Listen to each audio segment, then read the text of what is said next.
네, 오늘 함께 읽은 이 사사기 6장의 말씀, 우리가 잘 아는 말씀이죠. 기드온의 이야기가 시작되는데, 사사기의 그 내용들이 그렇지 않습니까? 사사를 통해서 구원하시면 또 평안하면 하나님을 잘 바라봐야 되는데 또 죄를 짓는 거죠. 우상을 숭배하고 자기 마음대로 사니까 하나님께서 이방 족속을 통해서 고난을 주시고, 오늘 그 족속이 미디안의 손이잖아요. 7년 동안 미디안의 손에 넘겼다고 하고, 또 이스라엘 백성들이 그것 때문에 하나님 앞에 부르짖으니까 오늘 말씀에 특별하게 선지자를 먼저 보냅니다. 어떤 선지자인지는 모르겠지만 선지자를 먼저 보내서 너희들의 이런 문제 때문에 그런 거야.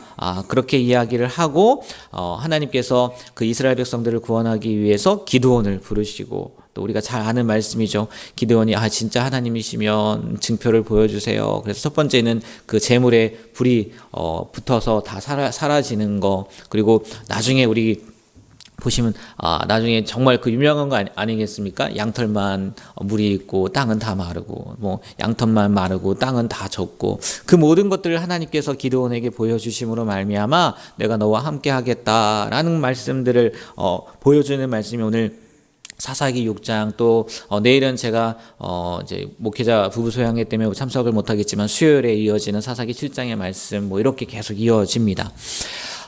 늘 보면서 여기에서 이렇게 많은 분들이 이야기하는 게 뭐냐면 12절에 기드온을 큰 용사로 부르셨다는 거예요.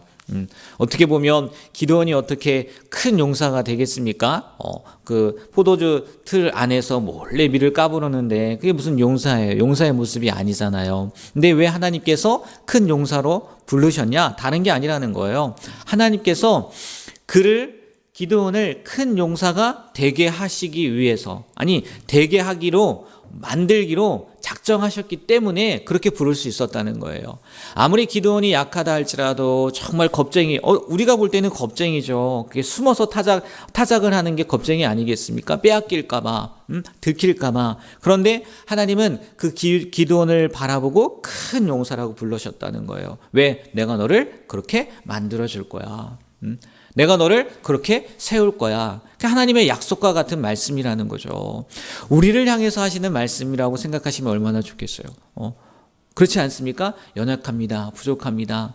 그런데 하나님께서 우리를 바라보시면서 너는 큰 용사야. 너는 정말 나에게 소중한 존재야.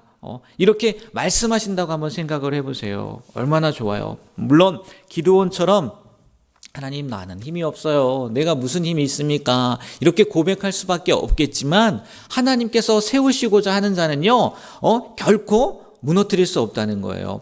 사무엘상 말씀에 보면요, 이런 말씀이 있어요. 여호와는 가난하게도 하시고 부하게도 하시며 낮추기도 하시고 높이기도 하시는도다. 가난한 자를 진토에서 일으키시며 빈궁한 자를 거름더미에서 올리사 귀족들과 함께 앉게 하시며 영광의 자리를 차지하게 하시는도다. 땅의 기둥들은 여호와의 것이라 여호와께서 세계를 그것들 위에 세우셨도다. 아멘. 하나님은요, 높이기도 하고 낮추기도 하신다는 거예요. 그리고요, 하나님께서 세우시면요, 그 어느 누구도 낮출 수 없고요, 하나님께서 낮추시면요, 어느 누구도 세울 수 없다는 거예요. 우리가 성경을 통해서 수없이 볼 수 있단 말이에요. 흔한 예로 요셉 한번 생각해 보세요. 요셉이 총리가 될 수 있는 그런 환경이었습니까? 절대 아니에요. 어떻게 총리가 됩니까? 노예로 팔려갔고요, 노예로 팔려간 거기에서 또 누명을 쓰고 감옥에 들어갔단 말이에요. 죄수란 말이에요. 그리고 이방 사람이었단 말이에요. 애굽에 비춘다면, 이집트에 비춘다면. 근데 그 사람이 그 요셉이 어떻게 총리가 될 수 있었겠느냐는 거예요. 누가 세운 거예요? 하나님께서 세우신 거예요. 하나님께서 그렇게 작정하셨기 때문에 요셉이 그런 총리가 될 수 있었다는 거죠. 흔히 이렇게 많이, 지금 기드온인데 요셉 얘기를 잠깐 드리면 이런 얘기를 많이 하더라고요. 요셉에게요, 채색 옷을 입힌 사람이 누굽니까? 아버지예요, 아버지. 그러네, 사람이 아무리 세우려고 해도요, 그 아버지가 그렇게 입혔지만 누가 그 옷을 벗깁니까? 형제들이 옷을 벗긴다고요. 그리고 요셉이 그 노예로 팔려갔을 때도요, 그 가정 모든 일을 맡긴 사람이 누굽니까? 보디발이에요. 사람이 세웠단 말이에요. 근데 결국은 어떻게 돼요? 다시 한번 감옥에 가게 되잖아요. 사람이 아무리 세우려 한다 할지라도 하나님이여 낮추시면요 그냥 벗겨버리고요 감옥에 갈 수밖에 없는 거예요. 그러나 하나님이 세운 것은요, 하나님이 세운 요셉이 총리가 된 다음에 누가 내릴 수 있었어요? 아무도 못 내려요. 아무도 못 내려요.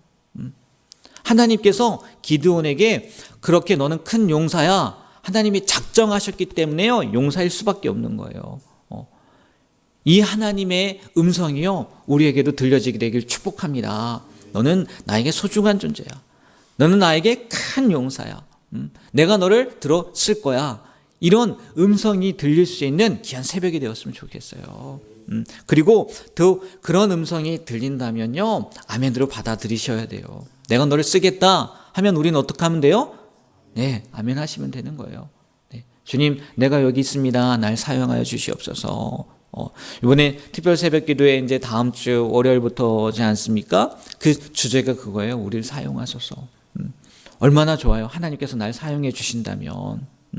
어차피 이 세상 가운데 태어났는데, 제가 예전에 뭐 너무 딴 얘기를 많이 하는데, 예전에 TV를 보다가 어떤 스님이 되게 유명한 스님인 것 같아요. 근데 이렇게 신도들 앞에서, 신도들이 아니었던 것 같아요. 이렇게 패널들 앞에서 이야기를 하는데 그런 얘기를 하더라고요. 우리는 목적을 갖고 태어났잖아요. 아니에요? 우리는 하나님께서요, 이 땅 가운데 사명이 있기 때문에 태어나게 하셨다고 우리는 믿어요. 여러분, 우연히 태어난 존재가 아니란 말이에요.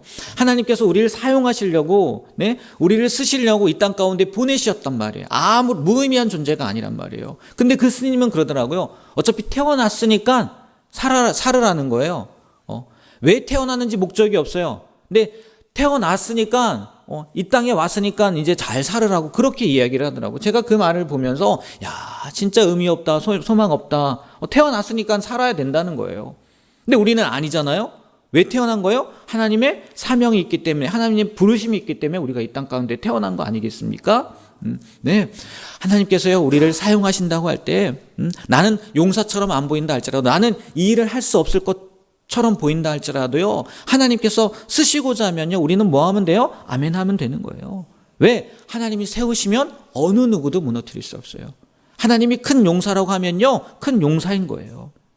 우리가 이 기드온에게 하신 그 하나님의 말씀이요 우리에게도 들려지는 축복이 있게 되길 축복합니다. 여러분, 하나님께서 여러분을 쓰시고자 하십니다. 네, 언제든지 아멘 하고 순종할 수 있었으면 좋겠어요. 그리고 시간이 많이 지났지만 한 가지만 더 말씀드리면, 이 기드온이요 기적을 봤단 말이에요. 정말 당신이 하나님이시면 제가 제물을 드릴 테니까 증거를 보여주세요 했더니 어떻게요? 정말 불사라졌잖아요. 그래서 내가 하나님을 봤습니다. 내가 죽게 되었습니다 하니까 하나님께서 야 걱정하지 마. 내가 너를 쓸 거야. 그리고 나서 하나님께서 미디안과 싸우라고 하지 않습니까? 근데 마지막에 기드온이 또 뭘 해요? 하나님, 내가 정말 죄송한데 뭐 그런 표현은 없지만 내가 말씀드릴 테니까 이것 좀 해주세요. 하나님이 진짜 나와 함께 하신다고 하면 이것 좀 해주세요. 한 게 그게 양털 사건이잖아요. 이걸 바라보면서 야, 기드온 왜 이렇게 믿음 없냐? 이렇게 우리가 많이 생각을 해요. 그것도 맞아요. 근데 한편으로는요, 이런 생각을 한번 해보면 어때요? 눈에 보이는 표적은요, 불완전할 수밖에 없다는 거예요. 기드온이 봤단 말이에요. 불에 살라지는 것을 봤어요. 그런데도 또 뭐예요? 하나님 또 보여주세요. 근데 이걸로 끝나는지 아세요? 7장 말씀해 보면요, 또 나와요. 네. 하나님이요, 기드온이 또 연약해질까봐 너 걱정되지? 너 염려되지? 한번 진에 들어가 봐. 그래서 어떤 사람을 만납니까? 그 미디안 군대의 꿈꾼 거를 본단 말이에요. 꿈꾼 거를 듣는단 말이에요. 눈에 보이는 표적은요, 불완전해요. 그래서 예수님께서요 제자들에게요 도마에게 한 얘기죠. 부활하신 예수님을 못 봤잖아요. 근데 도마가 뭐라고 해요? 내가 그 못자국에 손을 대보고 창자국에 손을 대보지 않고는 못 믿겠어. 그랬더니 예수님이 나중에 나타나셔서 도마에게 뭐라고 말씀하십니까? 네가 본 거로 믿느냐? 보지 않고 믿는 믿음이 더 큰 믿음이라는 거예요.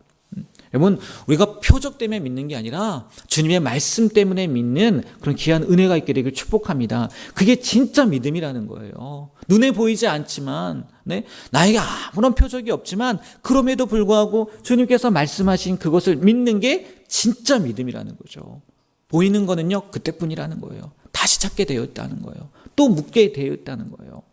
우리가요, 기드온처럼 표정만을 바라는 것이 아니라, 아니, 기드온이 아니죠. 모든 사람들처럼 눈에 보이는 것만을 바라는 것이 아니라 우리가 그 말씀 자체를 믿을 수 있는 그런 큰 믿음을 소유하게 되는 우리 주한계 모든 성도님들이 되시길 주님의 이름으로 축복합니다. 네. 보는 거로 믿느냐? 보지 않고 믿는 믿음이 더 큰 믿음이에요. 우리가 늘 이 믿음을 가지고 살아가시게 되길 다시 한번 주님의 이름으로 부탁드립니다. 기도하겠습니다. 하나님, 이 새벽에도 하나님께서 생명 주시고 주님 앞에 나와 주님의 말씀을 보고 또 그 말씀을 듣고 기도함으로 하루를 시작하게 하셨습니다. 오늘 기도원을 통해서 우리에게 어떤 믿음이 있어야 되는지, 또 하나님께서 우리를 불러주셨다면 그렇게 세워주신다는 것도 하나님 알게 됩니다. 다시 한번 우리를 불러주셨다는 그 약속의 말씀을 의지하며 살아가게 하시고, 하나님께서 쓰시고자 할 때 언제든지 아멘, 주님 내가 여기 있습니다 라고 고백하며 나아갈 수 있는 우리 모든 성도님들이 되게 하여 주시고, 눈에 보이는 표적을 바라는 것이 아니라 보이지 않다 할지라도 하나님의 말씀을 믿고 또 약속을 믿고 살아가는 우리가 되게 하여 주시옵소서. 예수님의 이름으로 기도합니다. 아멘.